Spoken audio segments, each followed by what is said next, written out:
លោកអ្នកនាងអ្នកស្ដាប់ជាទីមេត្រីគណៈបកជាតិនិយមប្រកាសចូលរួមជាមួយគណៈបកសង្គ្រោះជាតិក្នុងគោលដៅរួបរวมគ្នារវាងអ្នកប្រជាធិបតេយ្យដើម្បីផ្លាស់ប្តូររដ្ឋបាលថ្នាក់មូលដ្ឋានអគ្គលេខាធិការគណៈបកជាតិនិយមលោកមុតចន្ទថាបានថ្លែងប្រាប់អ្នកសារព័ត៌មាននៅថ្ងៃទី8ខែមេសានៅខាងមុខទីស្នាក់ការគណៈបកជាតិថាទាំងថ្នាក់ដឹកនាំនិងអ្នកគាំទ្រគណៈបកជាតិនិយមបានយល់ព្រមយល់ស្របចូលរួមជាមួយគណៈបកសង្គ្រោះជាតិដោយចាប់ផ្ដើមពីការចូលរួមក្នុងបញ្ជីបោះឆ្នោតគណៈបកសង្គ្រោះជាតិសម្រាប់ការបោះឆ្នោតនៅមូលដ្ឋានអ្នកជាតំណែងហើយយើងធ្វើការតិចទៅជាគ្នាវាជាការបំបែកកម្លាំងបើយើងចូលបោះឆ្នោតតែឯងយើងឈ្នះដែរបើតែឈ្នះជាលក្ខណៈឯកជនឈ្នះមិនមែនជារបស់ជាតិអញ្ចឹងអ្វីដែលយើងសមាជិកនេះគឺបោះឆ្នោតក្នុងបញ្ជីគណៈបកសង្គ្រោះជាតិដើម្បីរួមកម្លាំងផ្លាស់ប្ដូរនៅមូលដ្ឋានសំខាន់គឺផ្លាស់ប្ដូរនៅរដ្ឋបាលមូលដ្ឋានហើយបន្តមកទៀតយើងនឹងឈានទៅដល់ការផ្លាស់ប្ដូររដ្ឋបាលថ្នាក់ក្រោមបំផុតគឺក្រមប្រសាគុំសង្កាត់ឆ្នាំ2017និងការបោះឆ្នោតជាតិ2018តែទន្ទឹមនឹងករណីនេះប្រធានគណៈបកសង្គ្រោះជាតិលោកសំរងស៊ីថ្លែងថាគណៈបកសង្គ្រោះជាតិស្វាគមន៍ការចូលរួមរបស់គណៈបកជាតិនិយមនិងចាត់ទុកថាជាការរួបរวมរបស់អ្នកប្រជាធិបតេយ្យដើម្បីសម្រេចជោគជ័យក្នុងការបោះឆ្នោតជាពិសេសការបោះឆ្នោតនៅមូលដ្ឋានអនុប្រធានគណៈបកសង្គ្រោះជាតិប្រចាំខេត្តតាកែវលោករៀនវ៉ាន់ដេតបានឲ្យដឹងនៅរសៀលថ្ងៃអង្គារទី8ខែមេសាថាគណៈបកប្រជាជនកម្ពុជាមានចេតនារំខានការសំណេះសំណាលរបស់លោកសំរងស៊ីប្រធានគណៈបកសង្គ្រោះជាតិនៅខេត្តតាកែវលោកថាគណៈបកសង្គ្រោះជាតិបានជូនដំណឹងដល់អាជ្ញាធរខេត្តនិងស្នើឲ្យជួយការពារផ្នែកសន្តិសុខដល់ការសំណេះសំណាលនោះទោះបីជាយ៉ាងណាក៏ដោយក្រុមអ្នកគាំទ្រគណៈបកប្រជាជនកម្ពុជាបានបើកមេក្រូបំពងសម្លេងចម្ងាយ50ម៉ែត្រពីកន្លែងស្នើសុំរៀបចំពិធីសំណេះសំណាលនៅភូមិត្រពាំងអង្គរឃុំព្រៃស្លឹកស្រុកត្រាំងខេត្តតាកែវក្រោយពីមានការរំខានគណៈបកសង្គ្រោះជាតិបានរើទីតាំងជួបសកម្មជនទៅទីស្នាក់ការគណៈបកវិញនៅពេលលោកសំរងស៊ីកំពុងសំណេះសំណាលជាមួយក្រុមអ្នកគាំទ្រមានរថយន្តគណៈបកប្រជាជនច្រើនគ្រឿងបើកយឺតពីមុខស្នាក់ការ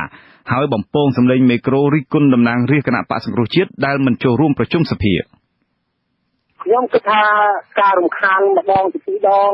របស់គណៈបកប្រជាជនមកដល់ម៉ោងនេះគឺជាភាពគំរាមកំហែងផ្នែកនយោបាយមួយប៉ុន្តែដោយឡែកគណៈបកប្រជាជនហាក់បីដូចជាមិនព្រីឬក៏មិនខ្លាចនៃការគំរាមកំហែងនេះទេប៉ុន្តែគួរឲ្យសោកស្ដាយសម្រាប់អាជ្ញាធរពីថ្នាក់ឃុំរហូតដល់ថ្នាក់ខេត្តលោកអត់បានយល់អំពីសកម្មភាពរបស់គណៈបកនយោបាយតែលោកអត់បានផ្ដល់ឱកាសដែលធ្វើការបំផ្លាញធ្វើការរំខាននេះហាក់បីដូចជាកំសាកមួយលោកកុងសំអូនស្នងការរងខេត្តតាកែវអះអាងថាលោកមិនទាន់បានដឹងអំពីបញ្ហានេះនៅឡើយទេអង្គការសហប្រជាជាតិបានស្នើឲ្យស្ថាប័ននីតិបញ្ញត្តិនៃកម្ពុជាគោរពគោលការណ៍គ្រឹះក្នុងដំណើរការអនុម័តច្បាប់ប្រកបដោយការទទួលខុសត្រូវមានការចូលរួមនិងតម្លាភាពពីរដ្ឋធានី Washington លោកតាំងសារដាជួនសេចក្តីរាយការណ៍ពិស្ដាតំណាងពិសេសរបស់អង្គការសហប្រជាជាតិទទួលបន្ទុកផ្នែកសិទ្ធិមនុស្សនៅកម្ពុជាលោកសូរិយាសុបាឌីកាលពីថ្ងៃច័ន្ទម្សិលមិញបានចេញសេចក្តីថ្លែងការណ៍បង្ហាញអំពីការព្រួយបារម្ភរបស់លោកចំពោះការអនុម័តច្បាប់នានានៅកម្ពុជាដែលអវត្តមានរបស់ក្រមតំណាងរាស្ត្រពីខាងគណៈបកប្រឆាំងសេចក្តីថ្លែងការណ៍របស់មន្ត្រីអង្គការសហប្រជាជាតិរូបនេះក៏បានសម្ដែងការមិនពេញចិត្តផងដែរចំពោះការបន្តរំលោភសិទ្ធិមនុស្សនៅកម្ពុជាខ្ញុំបានតាមដានយ៉ាងយកចិត្តទុកដាក់ចំពោះស្ថានភាពនៅក្នុងប្រទេសកម្ពុជាដែលខ្ញុំនៅតែឃើញមានការរឹតបន្តឹងការគោរពសិទ្ធិមនុស្សនិងសេរីភាពជាមូលដ្ឋានរបស់មនុស្សបញ្ហានេះគឺជាឧបសគ្គរាំងស្ទះដោយផ្ទាល់ទៅដល់ដំណោះស្រាយនយោបាយដែលកំពុងជាប់គាំងចាប់តាំងពីការបោះឆ្នោតកាលពីខែកក្កដាឆ្នាំ2013ជាងនេះទៅទៀតលោកសូរិយាសុបាឌីក៏បានសម្ដែងការព្រួយបារម្ភជាខ្លាំងចំពោះការអនុម័តច្បាប់ដោយគណៈបកតែមួយហើយដែលគ្រាន់តែជាផ្នែកមួយនៃអង្គបោះឆ្នោតប៉ុណ្ណោះលោកបន្តថានៅក្នុងប្រទេសដែលប្រកាន់របបលទ្ធិប្រជាធិបតេយ្យពិតប្រាកដពលរដ្ឋតែងត្រូវបានគេផ្ដល់ឱកាសឲ្យគ្រប់គ្រាន់ក្នុងការចូលរួមផ្ដល់ទស្សនៈយោបល់ទៅដល់ខ្លឹមសារនៃសេចក្តីព្រាងច្បាប់ទាំងឡាយជាអតិភិបខ្ពស់សម្រាប់ការអនុម័តដោយរដ្ឋសភាម្យ៉ាងទៀតត្រូវបើកឱកាសឲ្យក្រុមតំណាងរាស្ត្រពីខាងគណៈបកប្រឆាំងដើម្បីធ្វើការជជែកសួរដេញដោលគ្នាមុនពេលអនុម័តសេចក្តីព្រាងច្បាប់ដោយរដ្ឋសភាតាក់ទងទៅនឹងបញ្ហានេះតំណាងរាស្ត្រគណៈបកប្រជាជនកម្ពុជាលោកឈៀងវុនមានប្រសាសន៍ថាលោកសូរិយាសុបាឌីគ្មានសិទ្ធិចង្អុលបង្ហាញឬបញ្ជាឲ្យរដ្ឋសភារបស់កម្ពុជាធ្វើអ្វីតាមខ្លួននោះឡើយលោកបន្តថាគណៈបកប្រជាជនកម្ពុជាតែងស្វាគមន៍ឲ្យមានវត្តមានរបស់ក្រុមគណៈបកប្រឆាំងក្នុងការចូលរួមប្រជុំសភាគឺយើងមិនដែលរឹតបន្តឹងណាងនេះគណៈបកប្រឆាំងមិនឲ្យចូលក្នុងរដ្ឋសភាណាអត់មានផងហើយបើគាត់យល់ថាការដែលគណៈបកប្រឆាំងមិនចូលរដ្ឋសភានេះធ្វើឲ្យបាត់សម្លេងប្រឆាំងឬជាតិសម្បត្តិសម្លេងប្រឆាំងនេះហ្នឹង ចុះគាត់មានអីពិបាកគាត់គឺគាត់មកឯកដងគាត់ដល់ទីហើយនឹងគិតថាទៅជំនួយឲ្យអ្នកនឹងចូលក្នុងរដ្ឋសភាមកដាក់គាត់55អីហ្នឹងប៉ុន្តែក្រុមមេដឹកនាំបកជំទាស់អះអាងថាអវត្តមានរបស់ក្រុមតំណាងរាស្ត្ររបស់គណៈបកសង្គ្រោះជាតិក្នុងការចូលរួមប្រជុំសភាគឺដោយសារតែគ្មានការព្រមព្រៀងគ្នាលើការកែតម្រង់ប្រព័ន្ធបោះឆ្នោតស្របតាមឆន្ទៈរាស្ត្រនិងដោះស្រាយភាពមិនប្រក្រតីទាំងឡាយក្រោយការបោះឆ្នោតដោយជាការទាមទារឲ្យមានការបោះឆ្នោតឡើងវិញជាដើមអនុប្រធានគណៈបកសង្គ្រោះជាតិលោកកឹមសុខាដែលកំពុងបំពេញបេសកកម្មនៅសហរដ្ឋអាមេរិកដើម្បីផ្ដល់ព័ត៌មានជូនអ្នកគាំទ្រនិងសហគមន៍អន្តរជាតិអំពីស្ថានភាពជាក់ស្ដែងនៃនយោបាយក្នុងប្រទេសកម្ពុជានោះបានប្រាប់វិទ្យុអាស៊ីសេរីតាមទូរស័ព្ទពីរដ្ឋមីនីសូតាថាឧបសគ្គដែលមិនឲ្យក្រុមបកប្រឆាំងចូលរួមប្រជុំសភាគឺដោយសារតែគណៈបកប្រជាជនកម្ពុជាមិនព្រមកែតម្រង់គណៈកម្មាធិការជាតិរៀបចំការបោះឆ្នោតកោជបអត្ថន័យរបស់លោកសុយ៉ាសុបរីចង់ប្រាប់ទៅគណៈបកប្រជាជនកម្ពុជាចង់ប្រាប់ទៅរដ្ឋសភាសម្ងាយថាអ្វីដែលខ្លួនឯងដំណើរការឯកបកតែមួយនេះគឺវាមិនសមស្របនឹងគោលការណ៍លទ្ធិប្រជាធិបតេយ្យទេទោះបីខ្លួនថាខ្លួនមិនហាមឃាត់មិនអោយ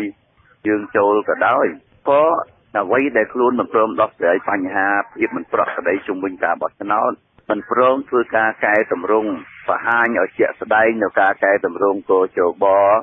ជាដើមហ្នឹងដែលយើងជជែកគ្នាហ្នឹងអាហ្នឹងហើយដែលជាការរារាំងមិនអាចឲ្យពួកយើងចូលប្រជុំដោយក្បត់ឆន្ទៈប្រជាពលរដ្ឋបានទោះបីជាយ៉ាងណាក៏ដោយលោកឈៀងវុនអះអាងថាតំណាងរាស្ត្ររបស់គណៈបកប្រជាជនកម្ពុជានៅតែបន្តដំណើរអនុម័តច្បាប់ទាំងឡាយដដែលបើទោះបីគ្មានវត្តមានគណៈបកសង្គ្រោះជាតិហើយថាការធ្វើបែបនេះគឺស្របតាមច្បាប់រដ្ឋធម្មនុញ្ញប្រធានផ្នែកស៊ើបអង្កេតរបស់សមាគមការពារសិទ្ធិមនុស្សអាត6លោកនីចរិយាអះអាងថាតួនាទីរបស់តំណាងរាស្ត្រពីខាងគណៈបកប្រឆាំងមានសារៈសំខាន់ខ្លាំងជាងគណៈបកកណ្ដាលអំណាចហើយប្រសិនបើគណៈបកកណ្ដាលអំណាចអនុម័តច្បាប់ដោយគ្មានការចូលរួមរបស់ក្រុមបកប្រឆាំងនោះច្បាប់ដែលចូលជាធរមានរួចហើយអាចគ្រាន់តែជាច្បាប់ដើម្បីការពារផលប្រយោជន៍ក្រុមបកកណ្ដាលអំណាចប៉ុណ្ណោះសភាទោះបីជាមិនចាំបាច់មានគណៈបកប្រឆាំងទេតែហើយធ្វើការអនុម័តបានក៏ប៉ុន្តែប្រសិទ្ធភាពច្បាប់ដែលចេញមកពីការអនុម័តឲ្យសភាមួយដែលគ្មានការធ្វើដំណើរពីគណៈបកប្រឆាំងដែលគ្មានការបើកសេរីឲ្យមានការបញ្ចេញមតិដើម្បីធ្វើការធ្វើដំណើរគ្នាគឺថាជាច្បាប់មួយដែលចេញមកបម្រើផលប្រយោជន៍ឲ្យអ្នកអនុម័តមិនមែនជាច្បាប់ដែលបានមកបម្រើឲ្យផលប្រយោជន៍សាធារណៈផលប្រយោជន៍ជនទូទៅគឺជាច្បាប់ដែលកើតឡើងហើយធ្វើសម្រាប់ការពារអ្នកដែលកាន់អំណាចតែប៉ុណ្្នឹងទេអានឹងជាបញ្ហាកាលពីថ្ងៃទី1ខែមេសារដ្ឋសភាដែលមានតែតំណាងរាស្ត្រគណៈបកប្រជាជនកម្ពុជាបានបើកសម័យប្រជុំលើកទី2បន្ទាប់ពីការបោះឆ្នោតឆ្នាំ2013ដើម្បីអនុម័តច្បាប់ថ្មីជាច្រើនហើយនឹងគ្រោងអនុម័តច្បាប់ស្តីពីការរៀបចំអង្គចៅក្រមនិងច្បាប់ស្តីពីសន្ធិសញ្ញាជាដើមនៅពេលខាងមុខចំពោះដំណើរការអនុម័តច្បាប់នេះសេចក្តីថ្លែងការណ៍របស់លោកសូរិយាស៊ូបេឌីបានអំពាវនាវឲ្យរដ្ឋាភិបាលកម្ពុជាដាក់បង្ហាញដល់សាធារណជន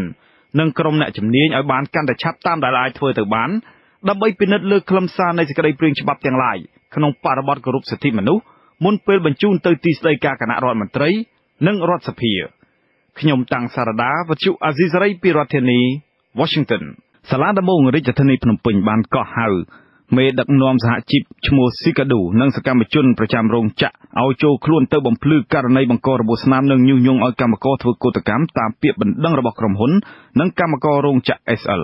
ក្រុមសហជីពរិះគន់ការកោះហៅនេះថាក្រុមហ៊ុន SL មិនបានគោរពតាមកិច្ចព្រមព្រៀងនិងមានចេតនាលុបបំបាត់វត្តមានសហជីពក្នុងរោងចក្រអ្នកស្រីខែសណោមានសេចក្តីរាយការណ៍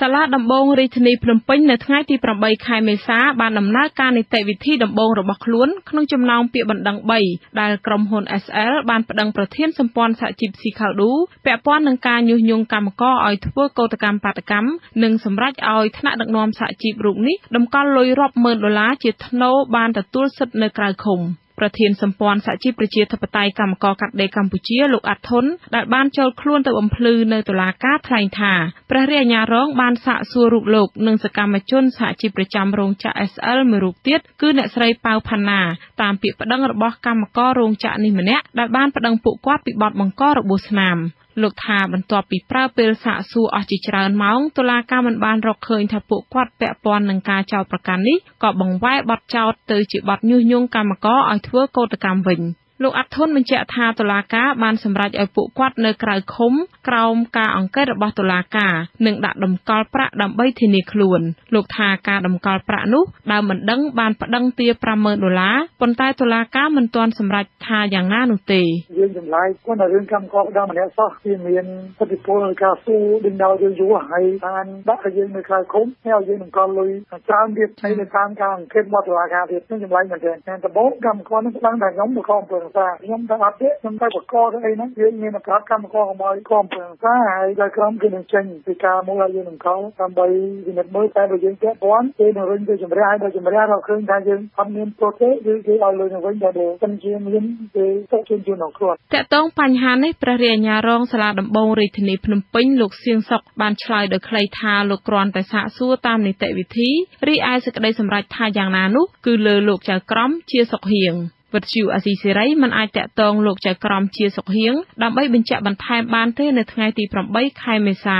សាលាដំបងរាជធានីភ្នំពេញបានចាប់ផ្ដើមនីតិវិធីរបស់ខ្លួនក្នុងចំណោមពាក្យបណ្ដឹង3ដែលក្រុមហ៊ុន SL បានប្តឹងប្រធានសម្ព័ន្ធសហជីពស៊ីខៅឌូនិងសកម្មជនសហជីពប្រចាំរោងចក្រគឺលោកស្រីប៉ៅផាណាពាក់ព័ន្ធនឹងការញុះញង់កម្មករឲ្យធ្វើកោតកម្មនិងបាតកម្មបទហិង្សានិងបទបំផ្លិចបំផ្លាញទ្រព្យសម្បត្តិក្រុមហ៊ុនបណ្ដឹងទាំង3នេះនឹងត្រូវកោះហៅមេដឹកនាំសហជីពនិងសកម្មជនសហជីពចូលជាបន្តបន្ទាប់ការប្តឹងសហជីពនេះត្រូវបានមន្ត្រីសហជីពស៊ីខៅឌូអះអាងថាក្រុមហ៊ុន SL កំពុងរំលោភកិច្ចព្រមព្រៀងជាមួយកម្មករបន្ទាប់ពីមានកោតកម្មដ៏រ៉ាំរ៉ៃឲ្យថៅកែគោរពលក្ខខណ្ឌការងារនោះករណីនេះសហជីពស៊ីខៅឌូបានចេញសេចក្តីថ្លែងការណ៍មួយស្តីអំពីការធ្វើទុកបុកម្នេញរើសអើងសហជីពដោយក្រុមហ៊ុន SL ដែលមិនបានអនុវត្តតាមកិច្ចព្រមព្រៀងសហជីពបានបង្ហាញថាបន្ទាប់ពីកម្មកររោងចក្រ SL ធ្វើការតវ៉ាចាប់ពីថ្ងៃទី12ខែសីហាដល់ដើមខែធ្នូឆ្នាំ2013ដើម្បីទាមទារឲ្យក្រុមហ៊ុនអនុវត្តសិទ្ធិសហ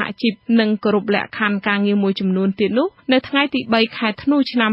2013មានអន្តរាគមន៍ពីស្ថាប័នពាក់ព័ន្ធនិងសេចក្តីជូនដំណឹងរបស់រដ្ឋាភិបាលឲ្យភាគីក្រុមហ៊ុននិងកម្មករអនុវត្ត6ចំណុចហើយចូលធ្វើការវិញនោះសហជីពស៊ីខៅឌូអះអាងថាក្រុមហ៊ុននេះបានអនុវត្តតែ2ចំណុចប៉ុណ្ណោះក្នុងចំណោម6ចំណុចគឺក្រុមហ៊ុនបានទទួលថ្នាក់ដឹកនាំសហជីពនិងសកម្មជន19នាក់ឲ្យចូលធ្វើការវិញនិងដកកម្លាំងសន្តិសុខដែលមានប៉ូលីស PM ទាហានចេញពីរោងចក្រក្រៅពីនោះកិច្ចព្រមព្រៀង4ចំណុចទៀតដែលក្រុមហ៊ុនខកខានមិនបានអនុវត្តរួមមានដកលោកមាសសុថាចេញពីការគ្រប់គ្រងពាក់ព័ន្ធការងារចាត់ចែងក្នុងក្រុមហ៊ុន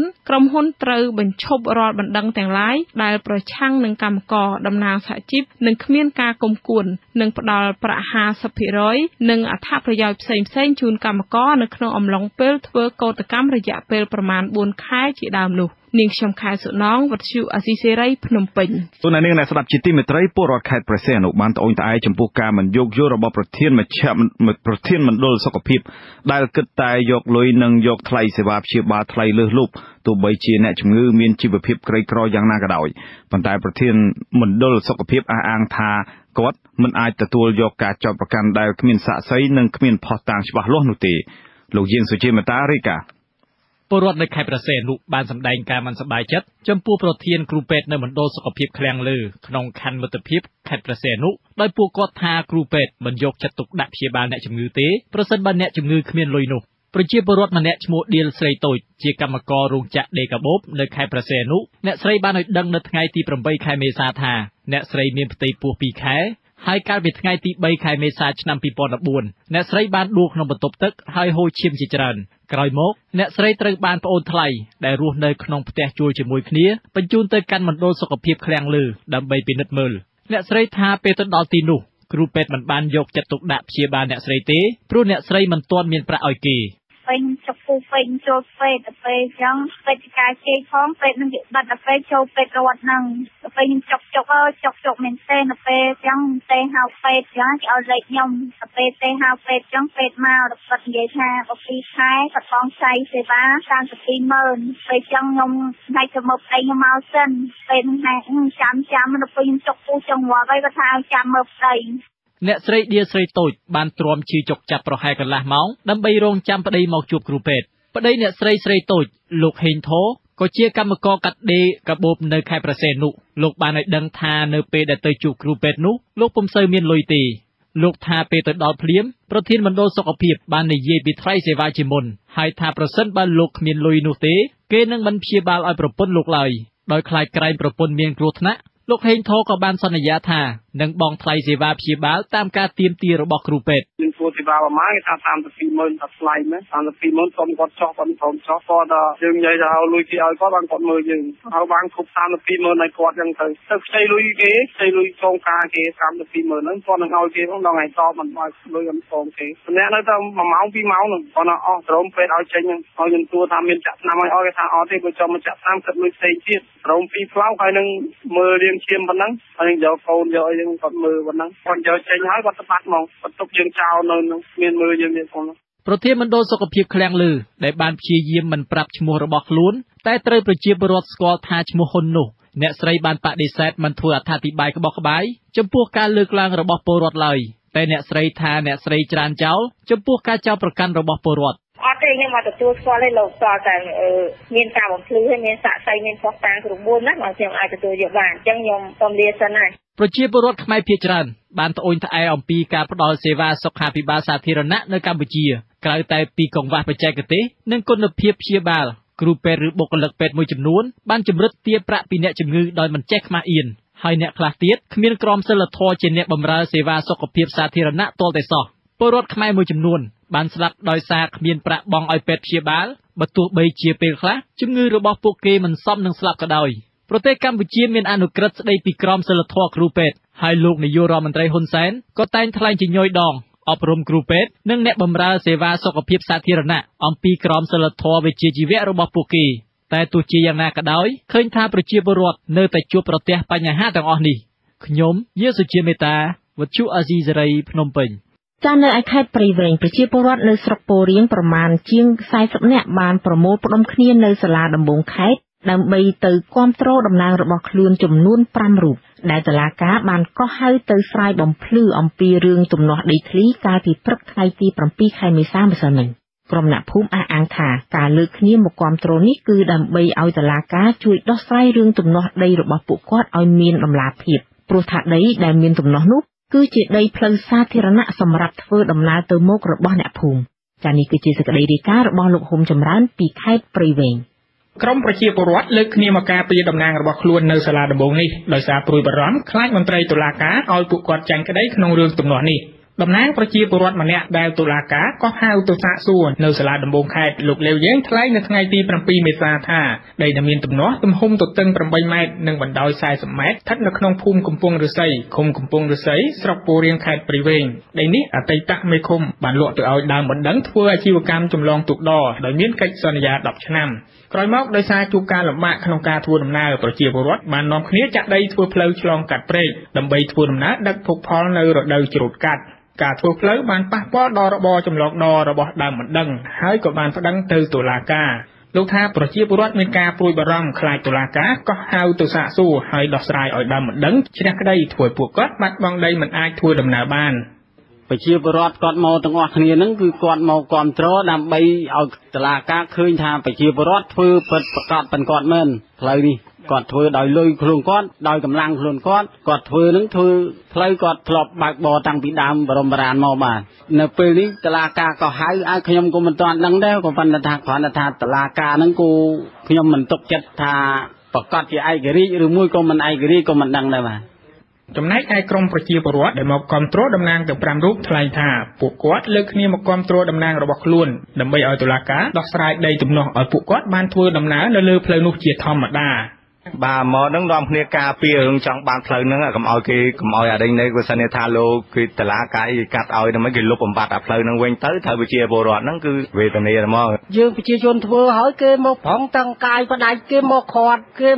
ត់មិនឲ្យធ្វើអញ្ចឹងខ្ញុំមកនេះដើម្បីថាទាមទារដើម្បីចង់បានឲ្យផ្លូវនេះបានដំណើរការបានស្រួលបាទដើម្បីគាំទ្រចូលតឡាការហ្នឹងណាមួយខ្ញុំហ្នឹងក៏ជាប្រជាពលរដ្ឋមួយរូបនៅក្នុងនេះនោះបើកបរដឹកទៅជូននោះត្រូវតែមកដែរឈឺឆ្អាលព្រោះតាគេយកផ្លូវនឹងបានយើងគ្មានផ្លូវបរទេ តាក់ទងនឹងបញ្ហានេះដើមបណ្ដឹងទំនាស់ដីលោកកឹមជាមានប្រសាសន៍ថាដីដែលមានទំនាស់នោះជាដីរបស់លោកស្របច្បាប់បានទិញពីមេឃុំកំពង់ឫស្សីដោយមានកិច្ចសន្យាត្រឹមត្រូវលោកកឹមជាបញ្ជាក់ថាលោកប្តឹងទៅតុលាការដោយសារប្រជាពលរដ្ឋចាក់ដីទុកព្រែកធ្វើឲ្យប៉ះពាល់ដល់អាជីវកម្មចម្លងដហើយម្យ៉ាងលោកប្តឹងរកខុសត្រូវទៅអាជ្ញាធរគុំពុំមានដំណោះស្រាយអ្វីឡើយហើយមើលគាត់ពុកហ្នឹងគាត់ធ្វើផ្លូវមួយផ្សេងទៅឲ្យគាត់ទៅផ្លូវផ្សេងទៅកុំឡើងមកលើផ្លូវខ្ញុំដាក់ធ្វើហ្នឹងសមូលវាថាឥឡូវតែយើងធ្លាប់ពីមុនមកយើងបពីដើមមកបមិនខាត់បអញ្ចឹងទៅគូទឹកបទៅគាត់គុំទៅយកគ្រឿងចាក់ទៅទុកដាក់លូដាក់អីអញ្ចឹងទៅអាហ្នឹងគាត់កំណត់ខ្ញុំប្រគល់ជូនគាត់វិញគាត់ទូទៅវិជាពលរដ្ឋទៅខ្ញុំមានយកធ្វើកែកឲ្យខ្ញុំដីកាកោះរបស់សាលាដំបងខេត្តព្រៃវែងចុះថ្ងៃទី2មេសាឆ្នាំ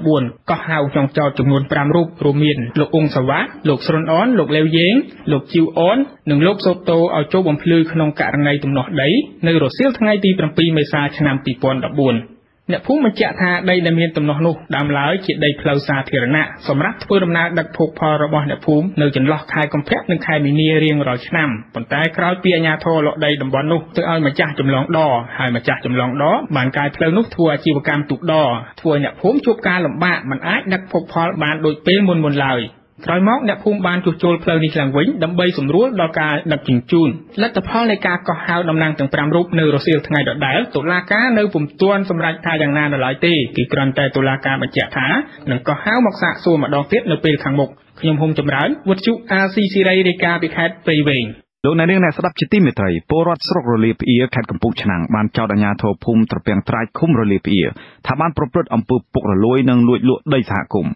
ក្រមប្រជាពលរដ្ឋស្នើសុំឲ្យអាជ្ញាធរថ្នាក់លើចាត់វិធានការតាមផ្លូវច្បាប់និងដកហូតដីទំហំជាង1ហិកតាដែលបានលក់នោះមកធ្វើជាសម្បត្តិរួមវិញលោកចិនយុធាមានសេចក្តីរាយការណ៍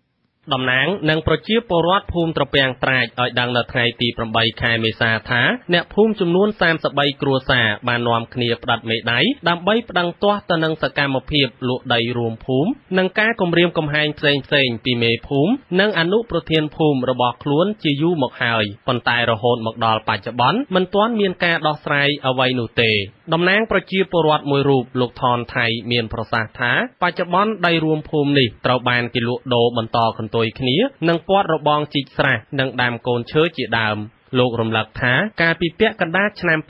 2013ទាំងមេភូមិនិងអនុប្រធានភូមិបានគំរាមនិងចោទប្រកាន់ប្រជាពលរដ្ឋទាំងឡាយណាដែលជំទាស់ទៅនឹងការលក់ដូរដីនេះតាមឧបករណ៍បំពងសម្លេងថាជាគណៈបកប្រឆាំងឥឡូវខ្ញុំសំណូមពរអញ្ចឹងឲ្យអាជ្ញាធរនឹងជួយពន្លឿនការងារនឹងឡើងប្រជាពលរដ្ឋទាមទារដីនឹងដាក់មកជាសម្បត្តិភាពសម្រាប់ធ្វើស្រែសម្រាប់ចង់សង់ជាសាលារៀនឬក៏ធ្វើអីទុកដីនឹងឲ្យនៅទំនេរអញ្ចឹងព្រោះនេះឯងមានដីរបបកលះតាម្នាក់ហើយនៅក្នុងពាក្យបណ្ដឹងដែលវិទ្យុអាស៊ីសេរីទទួលបាននៅថ្ងៃទី8ខែមេសាបានចោទប្រកាន់មេភូមិត្រពាំងត្រាចឈ្មោះមាសសៀបនិងបកពួកថាបានយកដីរួមភូមិដែលធ្លាប់បង្កបង្កើនផលតាំងពីសម័យរដ្ឋកម្ពុជាមកកាត់ចែកគ្នាជា9ចំណែកនៅគ្រាដែលក្រមមន្ត្រីសូរិយោដីស្រុកចុះវាស់វែងដីធ្លីជាលក្ខណៈប្រព័ន្ធដើម្បីចេញប្លង់កម្មសិទ្ធិជូនប្រជាពលរដ្ឋនៅក្នុងឆ្នាំ2009ឆ្លើយតបបញ្ហានេះមេភូមិត្រពាំងត្រាចលោកមាសសៀបពន្យល់ថាដីជាង1ហិកតាដែលកំពុងកើតមានទំនាស់នេះដើមឡើយគឺជាដីទ្រទ្រង់របស់សេនាជនប៉ុន្តែលោកបានដោះដូរទៅកន្លែងផ្សេងចំនួន2ហិកតាជំនួសវិញក្រោយមកទើបលោកនិងក្រុមការងារបានបែងចែកដីនោះកាន់កាប់ជា6ចំណែកដោយពុំមានការលក់ដូរអ្វីនោះទេ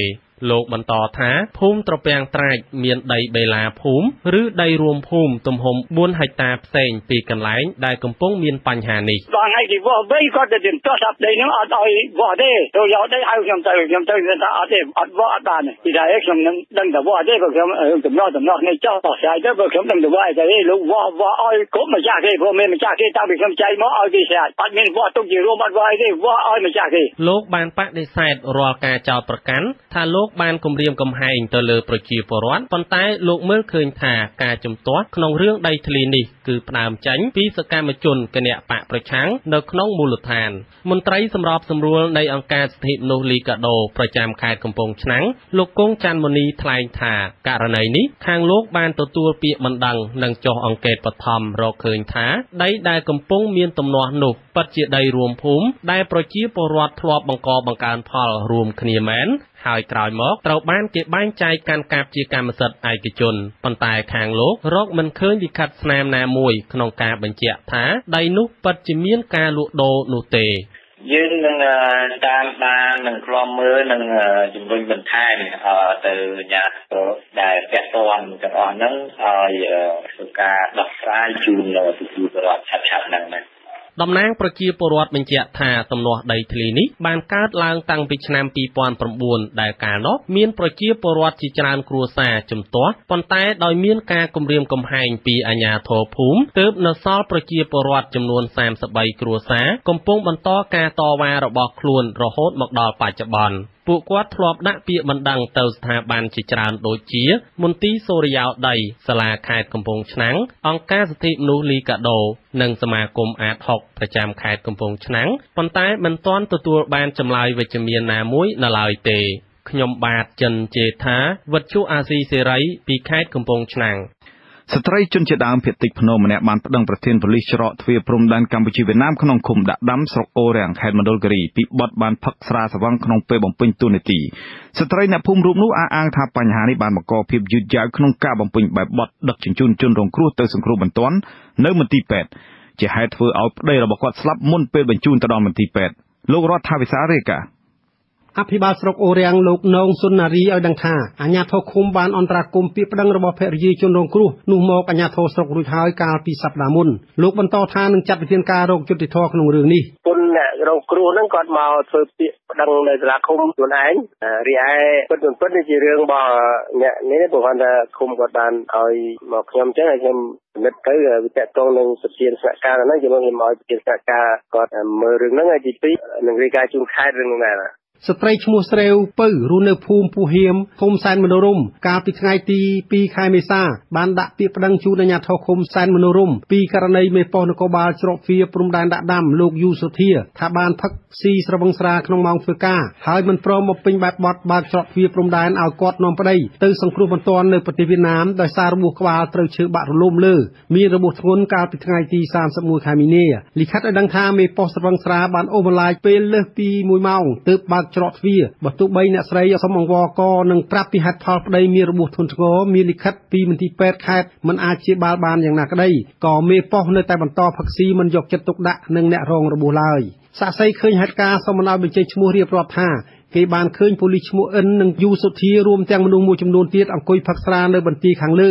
ពេលគ្រួសារជនរងគ្រោះបានមកដល់បារាសត្រូវរងចាំបំពេញបែបបទយ៉ាងយូរដោយសារក្រុមមន្ត្រីនគរបាលស្រវឹងស្រាស្រែកហូយ៉ាងសប្បាយមិនមានម្ចាស់ការលើខ្លួនឯងសាក្សីបានឮសម្រែកស្រែកហៅឲ្យមន្ត្រីប៉ូលីសមកបំពេញបែបបទប៉ុន្តែគ្មានមន្ត្រីណាមកសម្របសម្រួលការងារនោះឡើយវិទ្យុអាស៊ីសេរីនៅថ្ងៃទី8ខែមេសាមិនអាចតាក់ទងប្រធានប៉ូលីសច្រកទ្វារលោកយូសុធាសូមបំភ្លឺការចោទប្រកាន់នេះបានទេចំណែកស្នងការប៉ូលីសខេត្តមណ្ឌលគិរីលោកញ៉ែមវ៉ានីបដិសេធថាលោកមិនបានទទួលរបាយការណ៍ឬពាក្យប្តឹងពីករណីនេះទេលោកអះអាងថាការបំពេញបែបបទឆ្លងដែនរបស់សមត្ថកិច្ចប៉ូលីសទាមទារការត្រួតពិនិត្យលើឯកសារនានាបានច្បាស់លាស់មុននឹងអនុញ្ញាតឲ្យឆ្លងដែនតាមធម្មតាប្រជាជនចេញចូលត្រូវមានឯកសារទោះបីរបួសអីក៏ដោយត្រូវមានលិខិតបញ្ជាក់ពេទ្យការពិតគឺណាគាត់ជាប្រកាសប្រកោដែរប៉ុន្តែការរបួសស្នាមអញ្ចឹងយើងមិនចេះតែឲ្យចេញទៅទេគេត្រូវមានច្បាប់ទម្លាប់ត្រឹមត្រូវបញ្ជាក់ហេតុផលប៉ូលីសក៏គេមានតានឹងជាឃាតកម្មឬក៏ប្រពន្ធគាត់ស្លាប់ប្តីគាត់មិនអីបាច់អាហ្នឹងប៉ូលីសឲ្យចេញទៅពីអត់មានឯកសារអីគ្រប់គ្រាន់ហ្នឹងខុសប៉ូលីសនឹងទៀតទៅបើអត់អីជាមួយខ្ញុំឆែកមើលឡើងវិញបើទោះបីជាយ៉ាងនេះក្តីក្នុងពាក្យប្តឹងរបស់ភរិយាជនរងគ្រោះអ្នកស្រីស្រាវពៅមិនបានប្តឹងទាមទារសំណងឬឲ្យផ្តន្ទាទោសមន្ត្រីប៉ូលីសនោះទេគឺអ្នកស្រីសំណូមពរឲ្យអាជ្ញាធរពាក់ព័ន្ធចាត់វិធានការកុំឲ្យមានករណីដូចគ្នានេះកើតឡើងតទៅទៀតដើម្បីជៀសវាងកុំឲ្យមានគ្រោះថ្នាក់ដល់អាយុជីវិតប្រជាពលរដ្ឋដោយសារការធ្វេសប្រហែសមិនគោរពទូនាទីរបស់មន្ត្រីមានសមត្ថកិច្ចខ្ញុំរដ្ឋាវិសាលវិទ្យុអាស៊ីសេរីរាយការណ៍ពីខេត្តរតនគិរី គ្រូបង្រៀននៅសាកលវិទ្យាល័យឯកទេសនៃកម្ពុជាទន្ទឹងរង់ចាំបើកប្រាក់ឈ្នួលម៉ោងបង្រៀនដើម្បីទុកចំណាយក្នុងពេលពិធីបុណ្យចូលឆ្នាំខ្មែរប៉ុន្តែដោយសារ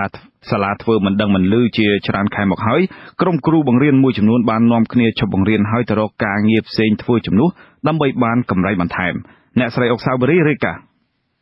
គ្រូបង្រៀននៅសាកលវិទ្យាល័យឯកទេសនៃកម្ពុជាហៅកាត់ថា CUS ត្អូញថាគណៈនៃសាលានោះក្របើកលុយម៉ោងបង្រៀនគ្រូខ្លះឲ្យដឹងថាសាលានេះជំពាក់ប្រាក់ឈ្នួលម៉ោងបង្រៀនឆ្លងឆ្នាំឆ្លងឆមាសសាស្ត្រាចារ្យផ្នែកគណិតវិទ្យានិងវិទ្យាសាស្ត្រសេដ្ឋកិច្ចសាកលវិទ្យាល័យឯកទេសនៃកម្ពុជាសូមមិនបញ្ចេញឈ្មោះត្អូញថាគាត់បង្រៀននៅសាកលវិទ្យាល័យឯកទេសនៃកម្ពុជាក្រៅម៉ោងធ្វើការដើម្បីរកប្រាក់បន្ថែមលើប្រាក់ខែដែលចាយមិនគ្រាន់ប៉ុន្តែប្រាក់បង្រៀនក្រៅម៉ោងនៅសាកលវិទ្យាល័យនោះមិនដែលបើកឲ្យទាន់ត្រីមាសឬឆមាសទេលោកថាជារៀងរាល់ឆ្នាំសាលានេះតែងតែជំពាក់ប្រាក់ម៉ោងពួកគាត់ជានិច្ចដូចជារដូវចូលឆ្នាំខ្មែរហើយគាត់ត្រូវការបើកប្រាក់នោះយកទៅចាត់ចែងចាយប៉ុន្តែប្រាក់ដែលសាលានោះជំពាក់ច្រើនពាន់ដុល្លារក៏មិនព្រមបើកឲ្យដែរបាទយឺតដូចថាអត់ទទួលយកបានបាទជួនកាល3ខែបើកម្ដងឬក៏4ខែបើកម្ដងបាទគ្រូបង្រៀនមួយរូបទៀតថ្លែងថាគាត់ខំបង្រៀនក្រៅម៉ោងធ្វើការដើម្បីបានកម្រៃច្រើនយកទៅបង់រំលោះទិញផ្ទះរស់នៅសមរម្យប៉ុន្តែសាកលវិទ្យាល័យឯកទេសនៃកម្ពុជាជំពាក់ប្រាក់ម៉ោងគាត់ដល់ទៅជាង$2,000ម្ចាស់ផ្ទះគេទារលុយគាត់ទៅសុំបើកលុយពីសាលាតែជាង$1,000សិនដើម្បីបង់រំលោះសាលាទំបើកលុយនោះឲ្យជា3ដំណាក់កាលលោកថាដំណាក់កាលទី1បើកនៅមុនចូលឆ្នាំខ្មែរគឺបាន$400ហើយត្រូវរងចាំដំណាក់កាលទី2និងទី3ទៀតទើបគ្រប់ប្រាក់ដែលគាត់សុំបើកមុនជាង$1,000នោះមិនមែនរដ្ឋាភិបាលប្រមាណអ្នកនឹងកសាងប្រទេសបានទេអញ្ចឹងតើតែពលរដ្ឋទាំងអស់មន្ត្រីរាជការទាំងអស់គេចូលរួមអញ្ចឹងបើចង់ឲ្យគេចូលរួមតើតែកលេចមើលគេផងទីទៀតធ្លាក់មកដល់ហើយការងារជាឯកជនជាទេតាមអស់លោកនឹងដែលជាគាត់អ្នកគ្រប់គ្រងនឹងគាត់ធ្វើថាអ្នកខ្មែរដែរឈាមខ្មែរដូចគ្នានិយាយទៅយូរមកហើយគ្នានឹងមកធ្វើអញ្ចឹងគាត់ខែមកធ្វើឲ្យដល់មកធ្វើអត់ទៀតតើគាត់ខានទៅខាងណាវានៅតែគាត់ខានទៅដែរនឹងសាស្ត្រាចារ្យមួយរូបទៀតឈ្មោះវាចការថ្លែងថាដោយសារតែប្រាក់ឈ្នួលម៉ោងបង្រៀននៅសាកលវិទ្យាល័យឯកទេសនៃកម្ពុជាចេះតែបើកយឺតនិងមិនទាន់ពេលវេលាហើយគាត់ក៏ធុញទ្រាន់នឹងការបង្រៀនផងលោកបានបោះបង់ការបង្រៀនសិស្សនៅសាកលវិទ្យាល័យនោះតែម្ដងទៅធ្វើការនៅក្រសួងអប់រំយុវជននិងកីឡាវិញកាលហ្នឹងវាពីឆមាសចូលប្រហែល1000នៃដែរហ្នឹងឥឡូវតាំងពីខ្ញុំឈប់មកឲ្យគេហៅបើកម្ដង100ជាងម្ដង200អីហ្នឹងឥឡូវវាប្រហែលជាចិត្តអស់ហើយហ្នឹងបំភ្លឺតបនឹងការត្អូញរបស់សាស្ត្រាចារ្យនិងគ្រូនាយកសាកលវិទ្យាល័យឯកទេសនៃកម្ពុជាលោកស្ដាងសុខុមពន្យល់ថាសាលាមិនបានជំពាក់ប្រាក់គ្រូទាំងនោះទេលោកបន្តថាគ្រូទាំងនោះមិនមានប្រាក់ខែទេតែមានប្រាក់ជួលម៉ោងដែលគិតជាត្រីមាសនិងឆមាសបើគ្រូបង្រៀនថ្នាក់អនុបណ្ឌិតឬសញ្ញាបត្រជាន់ខ្ពស់ក្នុងការបង្រៀន1ម៉ោងកន្លះគាត់បានប្រាក់ឈ្នួល$15ក្នុងការបង្រៀនម្ដងបើគ្រូបង្រៀនថ្នាក់បរិញ្ញាបត្រក្នុងការបង្រៀន1ម៉ោងកន្លះគាត់ទទួលបានប្រាក់ឈ្នួល$8បើក្នុងមួយត្រីមាសគាត់បង្រៀនបាន50ម៉ោងឬ40ម៉ោងសាលាគុណប្រាក់ឲ្យគាត់នៅបំណាច់ត្រីមាសនិងឆមាសលោកបន្តថាមុនចូលឆ្នាំខ្មែរសាលាកំពុងតែបើកប្រាក់ជួលម៉ោងជូនគ្រូដល់អញ្ចឹងរឿងថាបើប្រហែលខែ2ខែឬក៏យឺតជាងអីហ្នឹងអានឹងវាអាស្រ័យទៅលើម៉ោងទេពួកគាត់មិនមែនថាបើតាំងតែប្រចាំខែទេបងលោកស្ដាងសុខុមនាយកសាកលវិទ្យាល័យឯកទេសនៃកម្ពុជានិងជាអនុរដ្ឋលេខាធិការក្រសួងទេសចរណ៍ឲ្យដឹងថាសាកលវិទ្យាល័យឯកទេសនៃកម្ពុជាមានសាខានៅស្ទឹងមានជ័យនៅទួលគោកនៅទួលទំពុងនិងនៅតាមបណ្ដាខេត្តសាលាបានជួលគ្រូច្រើនរយនាក់ឯកទេសខុសៗគ្នាទៅតាមជំនាញដែលសាលាត្រូវការគ្រូជំនាញទាំងនោះមកបង្រៀនសិស្សទើបសាលាជួលលោកថាសាលាមានបង្រៀនជំនាញវិទ្យាសាស្ត្រកុំព្យូទ័រគណនេយ្យច្បាប់សេដ្ឋកិច្ចគ្រប់គ្រងជាដើមសាស្ត្រាចារ្យនិងគ្រូបង្រៀននៅសាកលវិទ្យាល័យឯកទេសនៃកម្ពុជាឲ្យដឹងថាសាកលវិទ្យាល័យនេះយកតម្លៃសិក្សាក្នុងមួយឆ្នាំថោកជាងសាកលវិទ្យាល័យឯកជនដទៃទៀតនៅក្នុងប្រទេសកម្ពុជានាងខ្ញុំអុកសាយបូរីវិទ្យុអាស៊ីសេរីភ្នំពេញក្រសួងវប្បធម៌បានបដិសេធសំណើរបស់គណៈបក្សសង្គ្រោះជាតិធ្វើពិធីបង្សុកូលរាប់បាតឧទ្ទិសកុសលជូនដល់វិញ្ញាណក្ខន្ធជនរងគ្រោះដែលបានបាត់បង់ជីវិតក្នុងរបបខ្មែរក្រហមនៅឯសារមន្ទីរឧក្រិដ្ឋកម្មប្រល័យពូជសាសន៍ទួលស្លែងដែលគ្រោងនឹងធ្វើនៅថ្ងៃទី17ខែមេសាលិខិតអគ្គនាយកដ្ឋានរដ្ឋបាលលិខិតអគ្គនាយករដ្ឋបាលនិងហិរញ្ញវត្ថុក្រសួងវប្បធម៌លោកចម្រើនវណ្ថាផ្ញើជូនគណៈបក្សសង្គ្រោះជាតិកាលពីថ្ងៃទី7ខែមេសាសរសេរថាក្រសួងវប្បធម៌បដិសេធសំណើគណៈបកដោយសារតែរាល់ការរៀបចំប្រារព្ធពិធីផ្សេងៗដែលមានលក្ខណៈប្រមូលផ្ដុំមហាជនត្រូវស្នើសុំការអនុញ្ញាតពីអាជ្ញាធរដែនដីជាមុនសិន ប្រធានស្ដីទីក្រុមការងារគណៈបកសង្គ្រោះជាតិរាជធានីភ្នំពេញលោកហូវ៉ាន់នៅថ្ងៃអង្គារនេះមានប្រសាសន៍ថាក្រោយពីក្រសួងវប្បធម៌បដិសេធគម្រោងពិធីបង្សុកូលរាប់បាតនៅសារមន្ទីរឧក្រិដ្ឋកម្មបល័យពូជសាសន៍ទួលស្លែងគណៈបកបានស្នើសុំសាលារាជធានីភ្នំពេញរៀបចំពិធីបង្សុកូលរាប់បាតនៅឯសារមន្ទីរឧក្រិដ្ឋកម្មបល័យពូជសាសន៍ជើងឯកនៅព្រឹកថ្ងៃទី17ខែមេសាដែលមានមនុស្សចូលរួមប្រមាណ700នាក់គណៈបកនឹងរៀបចំបង្សុកូលរាប់បាតប្រគេនព្រះសង្ឃចំនួន50អង្គដើម្បីឧទ្ទិសកុសលជូនដល់វិញ្ញាណក្ខន្ធជនរងគ្រោះដែលបានបាត់បង់ជីវិតក្នុងរបបខ្មែរក្រហមលោកសំរងស៊ីប្រធានគណៈបកនិងអនុប្រធានលោកកឹមសុខានឹងចូលរួមក្នុងពិធីនោះដែរប្រជាពលរដ្ឋស្លាប់ទៅខ្លះយកពិភពទួលខ្លាំងទៅអត់មានអត្តសញ្ញាណទាំងអស់ហ្នឹងដែលយើងយល់ថាត្រូវធ្វើជារួមមួយដើម្បីឲ្យអ្នកដែលបាត់បង់ជីវិតនៅបល័យពូជសាសន៍សារមន្ទីរបល័យពូជសាសន៍ជើងឯកផងនិងបងប្អូនដែលបាត់បង់ជីវិតនៅតាមមន្ទីរឃុំឃាំងផ្សេងៗនៅទូទាំងប្រទេសដែលគ្មានអត្តសញ្ញាណពិតប្រាកដសម្រាប់បងប្អូនណានៅទីណាស្លាប់នៅកន្លែងណាគឺអត់ដឹងមុខដឹងមាត់អញ្ចឹងហើយបានយើងត្រូវទិសស្ទល់ជារៀងរាល់ឆ្នាំគេហៅថាជូនអ្នកផលដល់គាត់ជាពិសេសនៅពេលខួបដែលយើងចេញពីក្រុងភ្នំពេញថ្ងៃ17មេសា1975ហ្នឹងរហូតដល់ឥឡូវហ្នឹងបាទមន្ត្រីសាលារាជធានីភ្នំពេញបានទទួលលិខិតសំណើរបស់គណៈបកសង្គ្រោះជាតិហើយក៏ប៉ុន្តែនៅមិនទាន់មានការសម្រេចទោះបីជាយ៉ាងណាក៏ដោយលោកហូវ៉ាន់មានសង្ឃឹមថាសាលារាជធានីភ្នំពេញនឹងអនុញ្ញាតដោយសារគណៈបកធ្លាប់ប្រារព្ធពិធីនេះជារៀងរាល់ឆ្នាំលោកនាងអ្នកស្ដាប់ជាទីមេត្រីក្រុមកម្មករបម្រើការនៅក្រុមហ៊ុនផលិតស៊ីម៉ង់ឈ្មោះ K Cement ក្នុងខេត្តកំពតជាង200នាក់បាននាំគ្នាធ្វើកោតកម្មបញ្ចូលធ្វើការនៅថ្ងៃអង្គារនេះដើម្បីទាមទារឲ្យថៅកែរោងចក្រអនុវត្តលក្ខខណ្ឌ5ចំណុចដោយមានចែងក្នុងច្បាប់ការងារកម្ពុជាក្រុមមន្ត្រីតំណាងក្រសួងនិងមន្ត្រីពាក់ព័ន្ធមួយចំនួនបានចុះទៅសម្របសម្រួលជាមួយថៅកែរោងចក្រដល់ទីតាំងក្រុមហ៊ុនប៉ុន្តែនៅមិនទាន់មានដំណោះស្រាយលោកដែនរិទ្ធជារាយការណ៍អគ្គលេខាធិការសហព័ន្ធសហជីពកម្មករសំណង់និងព្រៃឈើកម្ពុជាលោកយ៉ាន់ធីបានឲ្យដឹងថាកម្មករជាង200នាក់ដែលធ្វើកោតកម្មគឺស្ថិតក្នុងចំណោមកម្មករសរុបជាង700នាក់នៃក្រុមហ៊ុនឯកជនចំនួន19ដែលទទួលមកការផលិតស៊ីម៉ង់ឲ្យរោងចក្រ K Cement ខេត្តកំពតលោកបន្តថាការធ្វើកោតកម្មរបស់ក្រុមកម្មករនៅព្រឹកថ្ងៃទី8ខែមេសាគឺក្នុងគោលបំណងទាមទារឲ្យថៅកែរោងចក្រ K Cement ដោះស្រាយបញ្ហា5ចំណុចមានដូចជាស្នើថៅកែរោងចក្របញ្ឈប់ការរើសអើងសហជីពស្នើថៅកែរោងចក្រព្រមទទួលយកតំណាងសហជីពម្នាក់ឈ្មោះឈុនពៅដែលក្រុមហ៊ុនបណ្ដឹងចេញពីការងារឲ្យចូលធ្វើការវិញនិងស្នើក្រុមហ៊ុនផ្ដល់ថ្ងៃឈប់សម្រាកប្រចាំឆ្នាំចំនួន18ថ្ងៃជាដើមមន្ត្រីសហជីពលោកយ៉ាន់ធីឲ្យដឹងទៀតថាចំនួននៅរោងចក្រ K Cement ខេត្តកំពតបានកើតឡើងតាំងពីឆ្នាំ2010មកម្លេះនិងបានឆ្លងកាត់តាមនីតិវិធីច្បាប់ប៉ុន្តែថៅកែរោងចក្រមិនអនុវត្តតាមសេចក្តីសម្រេចរបស់តុលាការឬស្ថាប័នពាក់ព័ន្ធទេរហូតមកទល់ពេលនេះលោកឈុនពៅអតីតតំណាងសហព័ន្ធសហជីពកម្មករសំណង់នៅរោងចក្រ K Cement ដែលត្រូវក្រុមហ៊ុនបណ្ដឹងចេញពីការងារកាលពីឆ្នាំ2010ថ្លែងថារូបលោកត្រូវថៅកែរោងចក្ររើសអើងដោយសាររូបលោកធ្វើជាតំណាងសហជីពក្នុងរោងចក្រលោកសំណងពរដល់ថៅកែរោងចក្រឲ្យព្រមទទួលយករូបលោកបានចូលធ្វើការនៅកន្លែងដើមវិញនិងកុំឲ្យមានការរើសអើងក្រុមហ៊ុនអត់ចូលមើលឲ្យមនុស្សចូលធ្វើការនៅកន្លែងដើមវិញហើយអញ្ចឹងកម្មករក្នុងនោះទាំងអស់ហ្នឹងគាត់សុំទៅកោតកម្មដើម្បីទាមទារឲ្យចូលធ្វើការនៅកន្លែងវិញផងក្នុងនោះមានកម្មករច្រើនក្រុមហ៊ុនដែលគាត់គាំទ្រដើម្បីឲ្យខ្ញុំនឹងចូលធ្វើការនៅកន្លែងដើមវិញផងក្រុមហ៊ុនរីរោងចក្រ K Cement ដែលកម្មករធ្វើកោតកម្មបញ្ចូលធ្វើការមានទីតាំងនៅឃុំទទុងស្រុកដងទុងខេត្តកំពតលោកអឿនសម្បត្តិតំណាងក្រុមហ៊ុនឯកជនមួយក្នុងចំណោមក្រុមហ៊ុនច្រើនទៀតដែលទទួលមកការផលិតស៊ីម៉ង់ឲ្យរោងចក្រ K Cement ថ្លែងថាក្រុមហ៊ុនលោកព្រមទទួលយកលោកឈុនពៅឲ្យចូលធ្វើការវិញជាធម្មតាប៉ុន្តែបញ្ហាធំគឺនៅលើរោងចក្រ K Cement តែគេព្រមទទួលយកឬបែបណានោះទេព្រោះលោកឈុនពៅធ្លាប់មានបញ្ហាជាមួយរោងចក្រកន្លងមកបាទដូចថាខាង KCC គេមិនអាចទទួលយកគាត់ចូលធ្វើការទេបងព្រោះគាត់ធ្លាប់មានបញ្ហាអញ្ចឹងណាបងបាទតែចំពោះគាត់ពីខាងអតីតរបស់ខ្ញុំបម្រើការងារជាង KCC ប៉ុន្តែក្រោមអាបត្តិទូទៅនេះគឺខាងខ្ញុំអ្នកថាគាត់ចូល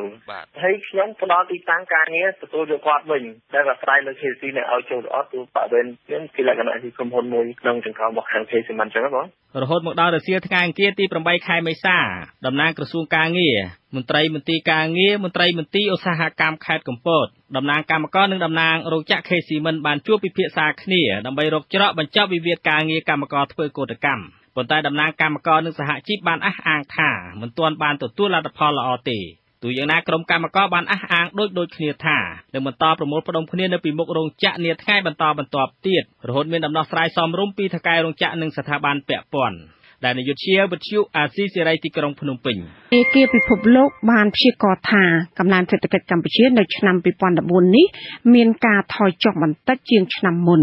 គឺ 7.2% ការព្យាករណ៍នេះគឺផ្អែកទៅលើភាពប្រសើរឡើងវិញនៃសេដ្ឋកិច្ចពិភពលោកនិងមូលដ្ឋានជំរុញកំណើនសេដ្ឋកិច្ចរបស់កម្ពុជាមានភាពរឹងមាំខ្លាំងក៏ប៉ុន្តែការព្យាករណ៍នេះអាចប្រែប្រួលដោយសារតែមានភាពមិនច្បាស់លាស់នៃស្ថានភាពនយោបាយលើផ្នែកពលកម្មនិងការប្រែប្រួលតម្លៃវត្ថុធាតុដើមចា៎លោកអានធីស្ថារាយការណ៍ពុស្ដាអំពីរឿងនេះមូលដ្ឋានជំរុញកំណើនសេដ្ឋកិច្ចកម្ពុជានៅតែមានភាពរឹងមាំទោះបីជាមានឥទ្ធិពលអវិជ្ជមានដោយសារភាពមិនប្រកបប្រជាលើផ្នែកនយោបាយនិងភាពវឹកវរផ្នែកពលកម្មក៏ដោយមូលដ្ឋានទាំងនោះរួមមានការនាំចេញសម្លៀកបំពាក់និងវិស័យទេសចរណ៍ក្រៅពីនេះកត្តាខាងក្រៅជាពិសេសការងើបឡើងវិញនៃសេដ្ឋកិច្ចពិភពលោកក៏បានជំរុញឲ្យសេដ្ឋកិច្ចកម្ពុជាមានកំណើន 7.2% នៅក្នុងឆ្នាំ2014ប្រធានគ្រប់គ្រងធនាគារពិភពលោកប្រចាំប្រទេសកម្ពុជាលោកអាឡានសានសូមានប្រសាសន៍ថាសេដ្ឋកិច្ចកម្ពុជាបច្ចុប្បន្នធន់នឹងសម្ពាធក្នុងស្រុកនិងអាចរក្សាបាននូវកំណើនខ្ពស់នៅឆ្នាំ2014កំណើនរឹងមាំនេះអាចជួយកាត់បន្ថយភាពក្រីក្រប្រមាណ 1% ក្នុងមួយឆ្នាំប៉ុន្តែប្រទេសកម្ពុជាមានក្រុមអ្នកងាយរងគ្រោះច្រើនកំពុងប្រឈមនៅឡើយក្នុងនោះប្រជាពលរដ្ឋ 8 លាននាក់រស់នៅក្បែរបន្ទាត់ភាពក្រីក្រនិងចំនួន 3 លាននាក់ផ្សេងទៀតស្ថិតនៅក្រោមបន្ទាត់ភាពក្រីក្រនៅឡើយមានន័យថាពួកគេមិនអាចរកចំណូលបាន 5,000 រៀលក្នុងមួយថ្ងៃទោះជាយ៉ាងណាក៏ដោយធនាគារពិភពលោកបានគូបញ្ជាក់ថាការគ្រប់គ្រងសម្ពាធនៅក្នុងស្រុកនឹងជួយឲ្យកម្ពុជាសម្រេចបានកំណើនសេដ្ឋកិច្ចខ្ពស់ជាងគេនៅលើពិភពលោកការកែលម្អលើការប្រមូលចំណូលក្នុងស្រុកក៏ជាកត្តាគាំទ្របន្ថែមទៀតលើផលប៉ះពាល់ណាមួយដែលអាចកើតឡើងនៅពេលអនាគតប្រធានក្រុមអ្នកសេដ្ឋកិច្ចរបស់ធនាគារពិភពលោកប្រចាំតំបន់អាស៊ីប៉ាស៊ីហ្វិកលោក Bert Hoffman មានប្រសាសន៍ថាក្នុងចំណោមប្រទេសកំពុងអភិវឌ្ឍនានានៅក្នុងតំបន់សេដ្ឋកិច្ចកម្ពុជានៅតែមានកំណើនខ្ពស់ស្របពេលដែលបញ្ហានយោបាយនៅក្រៅស្ថានភាពបោះឆ្នោតមិនទាន់ដោះស្រាយចប់នៅឡើយ I'm quite impressed with what is happening despite some of the political uncertainties ខ្ញុំមានសេចក្តីកោតសរសើរយ៉ាងខ្លាំងចំពោះស្ថានភាពសេដ្ឋកិច្ចកម្ពុជាបើទោះជាមានវិបត្តិនយោបាយកំពុងតែកើតឡើងក៏ដោយប្រទេសកម្ពុជាសម្រេចបានផលវិជ្ជមានច្រើនពិសេសការវិនិយោគពីប្រទេសចិនលើវិស័យកាត់ដេរនិងវិស័យទេសចរណ៍ on the textile side and then also on the tourist side and I'm sure some of them are Chinese citizens as well that come in របាយការណ៍បច្ចុប្បន្នភាពនៅអាស៊ីប៉ាស៊ីហ្វិករបស់ធនាគារពិភពលោកដែលចេញផ្សាយនៅថ្ងៃទី7 មេសាបានបង្ហាញថាប្រទេសកំពុងអភិវឌ្ឍនៅក្នុងតំបន់មានកំណើនសេដ្ឋកិច្ចថេរនៅក្នុងឆ្នាំ2014ដោយសារតែប្រទេសធំៗនានានៅលើពិភពលោកដូចជាសហរដ្ឋអាមេរិកប្រទេសចិននិងប្រទេសដែលមានប្រាក់ចំណូលខ្ពស់មានភាពប្រសើរឡើងវិញរបាយការណ៍ដដែលបានគូបញ្ជាក់ថាកំណើនសេដ្ឋកិច្ចនៅក្នុងតំបន់អាស៊ីប៉ាស៊ីហ្វិកមានអត្រា 7.1% ដែលជាតំបន់ដែលមានកំណើនសេដ្ឋកិច្ចខ្ពស់ជាងគេនៅលើពិភពលោកស្របពេលជាមួយគ្នានេះរបាយការណ៍របស់ធនាគារអភិវឌ្ឍន៍អាស៊ីប្រចាំកម្ពុជាដែលហៅកាត់ថា ADB ដែលចេញផ្សាយកាលពីដើមខែមេសាបានបង្ហាញថាការព្យាករណ៍កំណើនសេដ្ឋកិច្ចនឹងមានភាពរឹងមាំខ្លាំងក្នុងនោះកំណើនសេដ្ឋកិច្ចមានអត្រា 7% នៅក្នុងឆ្នាំ2014ប៉ុន្តែអត្រានេះបានធ្លាក់ចុះបន្តិចបើធៀបនឹងឆ្នាំ2013របាយការណ៍ដដែលបានបង្ហាញទៀតថាការនាំចេញសម្លៀកបំពាក់បានធ្លាក់ចុះមកត្រឹម 8.7% នៅក្នុងឆ្នាំ2014កំណើនវិស័យសេវាកម្មក៏ថយចុះមកត្រឹម 7% និងកំណើនវិស័យកសិកម្មបានថយចុះមកត្រឹម 2% នៅក្នុងឆ្នាំ2014ក្រៅពីនេះលំហូរវិនិយោគផ្ទាល់ពីបរទេសក៏មានការធ្លាក់ចុះដែរដែលថយចុះមកត្រឹម $1,300 លាននៅក្នុងឆ្នាំ2014ការថយចុះនេះដោយសារតែមានភាពតានតឹងលើផ្នែកនយោបាយដែលបានកើតឡើងកាលពីខែកក្កដាឆ្នាំ2013និងបញ្ហាទាមទារដំឡើងប្រាក់ឈ្នួលពីសំណាក់កម្មករកាត់ដេរដែលបានប៉ះពាល់ដល់ទំនុកចិត្តអ្នកវិនិយោគមានការធ្លាក់ចុះនិងបង្កមានការរំខានដល់ផលិតកម្មសម្លៀកបំពាក់ផ្ទុយទៅវិញធនាគារពិភពលោកមិនបានរួមបញ្ចូលភាពជាប់គាំងនយោបាយនិងការតវ៉ារបស់កម្មករនៅក្នុងការព្យាករណ៍សេដ្ឋកិច្ចកម្ពុជារបស់ខ្លួនឡើយនៅឆ្នាំ2014នេះអ្នកឯកទេសវិស័យសាធារណៈនិងគ្រប់គ្រងសេដ្ឋកិច្ចរបស់ធនាគារពិភពលោកប្រចាំកម្ពុជាលោកលីសូដេតមានប្រសាសន៍ថាបញ្ហានយោបាយមិនបានប៉ះពាល់ដល់កំណើនសេដ្ឋកិច្ចកម្ពុជាឡើយដល់ពេលឆ្នាំ2014ហ្នឹងយើងគិតថាយើងបានស្មាននេះហ្នឹងมันមានវិបត្តិទៀតទេបើយើងបានប៉ុណ្ណឹងយើងបានយើងមានវិបត្តិតាក់ទងជាមួយដូចថារោងចក្រហ្នឹងយើងអាចទៀបជាងហ្នឹងអញ្ចឹងអាហ្នឹងជា risk ជាហានិភ័យបើយើងគិតថាมันមានដល់យើងមើលតាំងតាមឆ្នាំរហូតដល់ឥឡូវដូចថាវារៀងបញ្ហាហ្នឹងវាត្រឡប់មកដើមវិញយើងចាត់ទុកជា risk ទេប៉ុន្តែវាអត់ចូលក្នុង estimate ហ្នឹងទេ បើថាវាមានយើងត្រូវ adjust ទៅកែតម្រូវអានឹងបើថាចាប់តែខែក្រោយមានបញ្ហាឬខែចុងខែនេះមានបញ្ហាអីលោកលីសូដេតបន្ថែមថាធនាគារពិភពលោកនឹងបញ្ចូលកត្តានយោបាយនេះនៅក្នុងការព្យាករណ៍របស់ខ្លួននៅក្នុងរបាយការណ៍បច្ចុប្បន្នភាព6ខែខាងមុខទៀតប្រសិនបើស្ថានភាពនយោបាយនិងភាពមិនប្រក្រតីនានាមិនអាចដោះស្រាយបាននោះក្រៅពីនេះរបាយការណ៍របស់ធនាគារពិភពលោកបានក្រើនរំលឹកថាការព្យាករណ៍កំណើនសេដ្ឋកិច្ចបច្ចុប្បន្ននឹងថយចុះនៅឆ្នាំបន្ទាប់ទៀតប្រសិនបើហានិភ័យចំពោះកំណើនមិនអាចគ្រប់គ្រងបានឧបសគ្គចំពោះកំណើនសេដ្ឋកិច្ចកម្ពុជាទាំងនោះរួមមានកត្តាសំខាន់3ទី1ភាពរំជើបរំជួលខាងកម្លាំងពលកម្មរវាងកម្មករនិងក្រុមហ៊ុនទី2បញ្ហាពង្រឹងសមាហរណកម្មតំបន់ចូលក្នុងទីផ្សារអាស៊ាននិងទី3ឧបសគ្គនៃការពង្រឹងប្រព័ន្ធធនាគារនិងហិរញ្ញវត្ថុខ្ញុំអានជីថាវិទ្យុអាស៊ីសេរីភ្នំពេញ